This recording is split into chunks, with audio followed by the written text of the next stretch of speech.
في سدر مخضود وطلح منضود وظل ممدود في سدر مخضود وطلح منضود وظل ممدود في سدر مخضود وطلح منضود وظل ممدود.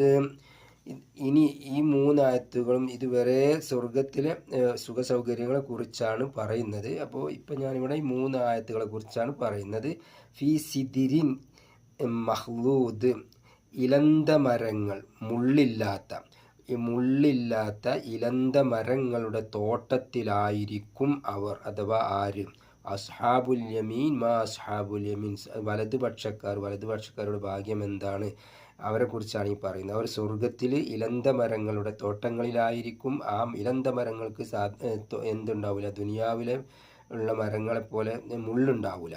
വതൊൽഹിം മൻദൂദ്, അതുപോലെ തന്നെ അടുക്കടുക്കായി കാണുന്ന, അടുത്തടുത്തായിട്ട് എളുപ്പത്തിൽ പറിച്ചെടുക്കാൻ പറ്റുന്ന വാഴക്കുലകളുള്ള വാഴയുടെ തോട്ടങ്ങളിലുമായിരിക്കും അവർ. വളില്ലിം മംദൂദ്, ളില്ല് നിഴൽ, മംദൂദ് നീട്ടപ്പെട്ട, അപ്പോൾ നീണ്ടു കിടക്കുന്ന നിഴലുകളിലുമായിരിക്കും സ്വർഗവാസികൾ. ഒരിക്കലും അവർ അവിടെ വിഷമിക്കുകയില്ല, ചൂട് കൊണ്ടോ അല്ലെങ്കിൽ തണുപ്പ് കൊണ്ടോ ഒന്നും. എല്ലാം ഒരു എന്താ പറയുക, അവിടുത്തെ അറ്റ്മോസ്ഫിയർ അത്രമാത്രം സുഖകരമായിരിക്കും. സ്വർഗത്തിലെ സുഖസൗകര്യങ്ങളെ കുറിച്ചാണ് ഈ മൂന്ന് ആയത്തും പിന്നീടുള്ള കുറച്ച് ആയത്തുകളും ഒക്കെ പറയുന്നത്. ഒരു ചെറിയ വിശദീകരണം പറയാന്ന് പറഞ്ഞാൽ, സ്വർഗത്തിൽ സാധാരണ മുള്ളുകളുള്ള ഇലന്ത മരങ്ങൾ ഉണ്ടാകില്ല.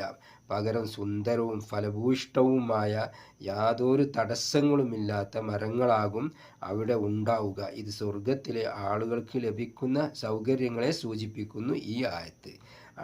രണ്ടാമത്തെ നമ്മൾ ഓതിയ ആയത്ത്, സ്വർഗത്തിലെ പഴങ്ങൾ സാധാരണ ലോകത്തേതുപോലെ ആയിരിക്കില്ല.